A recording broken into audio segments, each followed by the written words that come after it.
The girl stumbled upon a terrifying monster, but it sat there motionless like a statue. In front of it lay two bloody eyeballs, which made the girl feel absolutely sick to her stomach. She stood up and looked around, spotting a table loaded with all kinds of food. The girl couldn't resist the temptation to sneak a bite. A fairy nearby saw this and warned her not to eat anything, but she brushed it off impatiently and shooed the fairy away. The monster still hadn't moved an inch. The girl figured eating just a little wouldn't hurt. She plucked a grape and popped it into her mouth without a second thought. That's when the monster behind her began to stir. It picked up the eyeballs and placed them in its palms, then brought both hands up to its face. This way, the monster regained its sight and started scanning its surroundings. The girl kept munching on grapes, completely oblivious to the danger, closing in on her.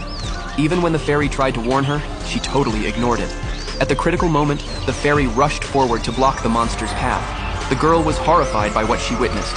She watched as the monster devoured the fairy. Only after the monster had its fill did the girl finally think to run, but by then, it was too late. The maze gates had already closed for the day. Even though she ran as fast as she could, she ended up trapped inside the maze. This terrified the girl, especially since the monster was now hot on her heels. Using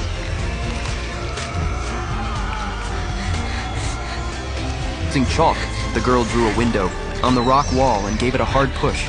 An escape route suddenly appeared.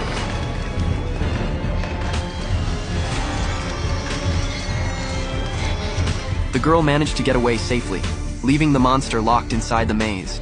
But another danger was waiting for her just ahead. The fairy led the girl into the maze, and before long, she discovered an underground passage. Once inside, the girl encountered a horned monster. The creature was thrilled to see her, and even gave her 2 more fairies as gifts. It turned out the monster wanted the girl to activate a magic circle. From that day on, the girl would go out searching every night. The monster gave her a seed, and told her to place it under her sister's bed,